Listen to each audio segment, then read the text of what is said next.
Good morning to my all student. स्वागत है आप सब लोगों का अपने चैनल एजुकेशन ऑफ नर्सिंग पे। बेटा इससे पहले हमने कम्युनिटी हेल्थ नर्सिंग की क्लास ली थी जिसमें मैंने कुछ वैक्सीनेशन के बारे में बताया था। वैक्सीनेशन के मैंने टाइप्स बताए थे। वैक्सीनेशन की टाइप में मैंने कुछ ट्रिक्स बताए थे।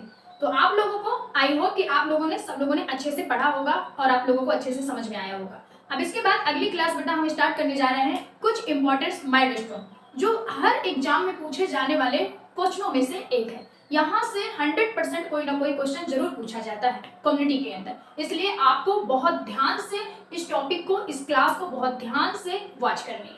ठीक है बेटा, तो आते हैं हम पढ़ते हैं माइलस्टोन। माइलस्टोन का क्या मतलब होता है कि कब क्या आया, यानी कि कब क्या आया, यानी कि हम देख रहे हैं कि ग्लोबल इम्यूनाइजेशन प्रोग्राम है वो कब आया, आपका फर्स्ट वैक्सीनेशन प्रिपेयर्ड है वो कब हुआ, यानी कि हम देखते हैं कि ग्लोबल इम्यूनाइजेशन प्रोग्राम आपका कब आया, 1974 में आया। जो आपका ग्लोबल इम्यूनाइजेशन प्रोग्राम का मतलब आप जानते होंगे कि इम्यूनाइजेशन के अंदर हम क्या करते हैं, कुछ शेड्यूल्स होते हैं, कुछ क्रमबद्ध तरीके से कुछ वैक्सीनेशन बच्चों के कराए जाते हैं, उसी सारी चीजों को हम क्या बोलते हैं, इम्यूनाइजेशन कराना, वैक्सीनेशन कराना। तो यानी कि बेटा ये जो ग्लोबल इम्यूनाइजेशन प्रोग्राम है सबसे पहले कब लॉन्च हुआ था, 1947 में हुआ था। फिर इसके बाद ऐसी पहली कौन सी वैक्सीन है जो सबसे पहले बनाई गई थी, सबसे पहले बनने वाली वैक्सीन आपकी कौन सी है, स्मॉल पॉक्स। कौन सी है बेटा, स्मॉल पॉक्स। सबसे फर्स्ट वैक्सीन कब बनाई गई थी, 1796 में, 1796 में आपकी फर्स्ट वैक्सीन बनाई गई थी जिसका नाम स्मॉल पॉक्स है। स्मॉल पॉक्स को किसने बनाया था, एडवर्ड जेनर ने बनाया था। किसने बनाया था, एडवर्ड जेनर ने बनाया था बेटा। ठीक है, एडवर्ड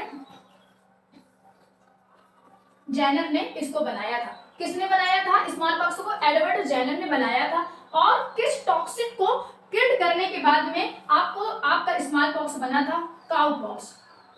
काउ पॉक्स, ठीक है बेटा।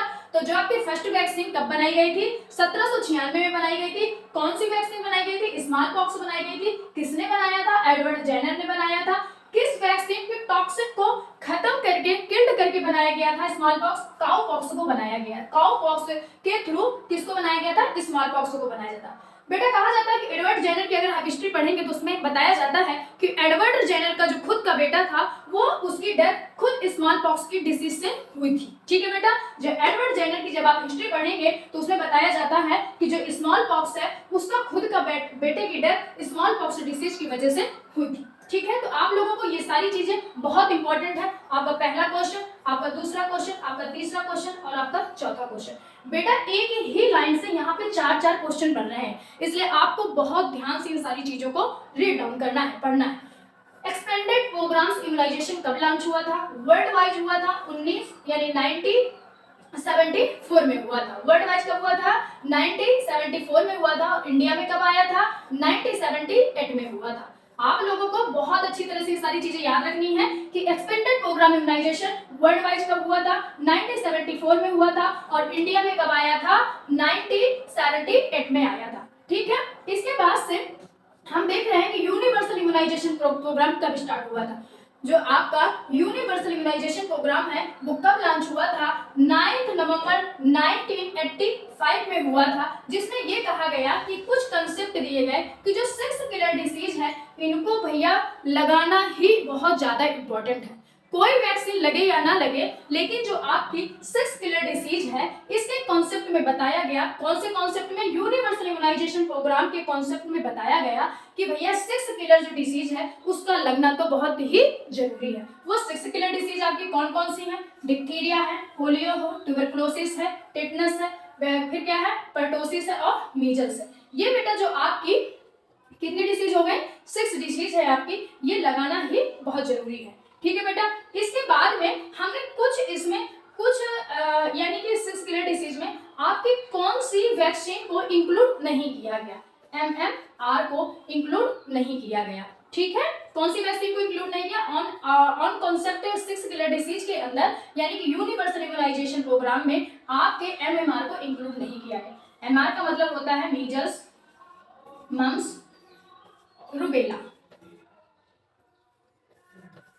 रूबेला, ठीक है बेटा, MMR का फुल फॉर्म होता है मीजल्स, मम्स, रूबेला, जिसको किसमें ऐड नहीं किया गया, यूनिवर्सल इम्यूनाइजेशन प्रोग्राम में इसको ऐड नहीं किया गया था। ठीक है। इसके बाद बेटा 1992 में इम्यूनाइजेशन को अंडर किसमें कर दिया गया, यानी जो आपका यूनिवर्सल इम्यूनाइजेशन प्रोग्राम था उसको फिर से 1992 में फिर से अंडर किस कन्वर्ट में किया गया,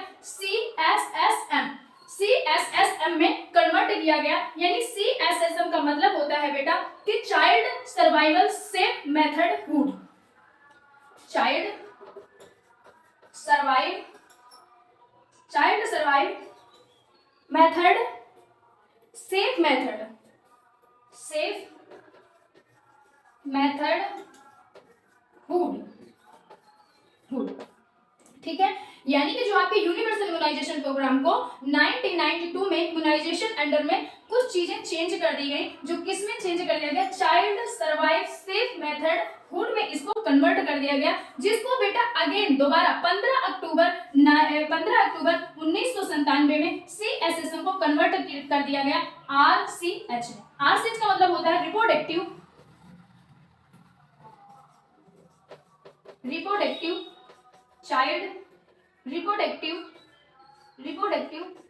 चाइल्ड हेल्थ, किसमें बेटा कन्वर्ट कर दिया गया, रिप्रोडक्टिव चाइल्ड हेल्थ में कन्वर्ट कर दिया गया, किसको, CSSM को, यानी कि child survive safe method hood को 15 अक्टूबर 1997 में दोबारा से कन्वर्ट कर दिया गया, किसमें, रिप्रोडक्टिव चाइल्ड हेल्थ में कन्वर्ट कर दिया गया। तो आपको ये सारी चीजें याद रखनी है। अगेन दोबारा इसी को, यानी कि जो आपका कौन सा है यूनिवर्सल इम्यूनाइजेशन प्रोग्राम के अंदर जो आपके 1992 में चेंज किया गया, 1997 में चेंज किया, उसी को अभी प्रेजेंट टाइम में बेटा आपका 15 अप्रैल 2005 में वैक्सीनेशन अंडर को, जो आपका वैक्सीनेशन अंडर है, यानी कि जो वैक्सीनेशन है, इम्यूनाइजेशन है, जो बच्चों को प्रोवाइड कराई जाती हैं, कब से, जब वो एट बर्थ से ही स्टार्ट हो जाता है और 5 ईयर तक उसके क्या हो जाते रहते हैं, वैक्सीनेशन होते रहते हैं। उसी को अब प्रेजेंट टाइम में NRHM national rural health mission में कन्वर्ट कर दिया गया। कब, 15 अप्रैल 2005 यानी 2005 में वैक्सीनेशन अंडर को नेशनल रूरल हेल्थ मिशन में कन्वर्ट कर दिया गया, जो कि बेटा अभी प्रेजेंट टाइम में आपका NHM है। NHM मतलब नेशनल हेल्थ मिशन के नाम से आप लोग उसे जानते हैं, किसके नाम से, नेशनल हेल्थ मिशन के नाम से आप लोग जानते हैं, ठीक है। तो ये सारी चीजें आपको इस क्लास के अंदर सारी चीजें आपको बताई गई हैं, जो बहुत ज्यादा इंपॉर्टेंट है और आपको याद रखना है। एक बार हम फिर उसको डालेंगे कि कॉमन जो आपका ग्लोबल इम्यूनाइजेशन प्रोग्राम है वो कब लॉन्च किया गया, 1974 में लॉन्च किया गया। जो फर्स्ट वैक्सीनेशन कब बनाई गई, 1796 में, यानी कि 1796 में बनाई गई। सबसे पहले कौन सी वैक्सीन बनाई गई, स्मॉल पॉक्स बनाई गई। किसने बनाया, एडवर्ड जेनर ने बनाया। किस टॉक्सिन को किल करने के बाद में स्मॉल पॉक्स बनाया गया, काउ पॉक्स को बनाया गया। बताया जाता है कि एडवर्ड जेनर का जो बेटा था वो खुद स्मॉल पॉक्स की डिसीज से उसकी डेथ हुई थी, ठीक है बेटा। Expanded programme immunization world wide कब लॉन्च हुआ था, 1974 में लॉन्च हुआ था। इंडिया में कब आया था, 1978 में आया था। यूनिवर्सल इम्यूनाइजेशन प्रोग्राम में कब लॉन्च हुआ था, 9 नवंबर 1985 में लॉन्च हुआ था। इसमें इसके कॉन्सेप्ट में बताया गया कि कोई भी वैक्सीनेशन लगाई जाए या ना लगाई जाए, बट 6 किलर डिसीज से बचाने के लिए ये 6 आपको वैक्सीनेशन के बारे में बताया गया है जो लगानी ही लगानी है। बट इसमें किसको इंक्लूड नहीं किया गया, MMR को इंक्लूड नहीं किया, जिसका full form measles mumps rubella है। 1992 में इम्यूनाइजेशन अंडर को CSSM में चाइल्ड सर्वाइव सेफ मेथड के नाम से कन्वर्ट कर दिया गया, जो कि 15 अक्टूबर 1997 में जो आपका CSSM है वो कन्वर्ट कर दिया गया, रिप्रोडक्टिव चाइल्ड हेल्थ में कर दिया गया।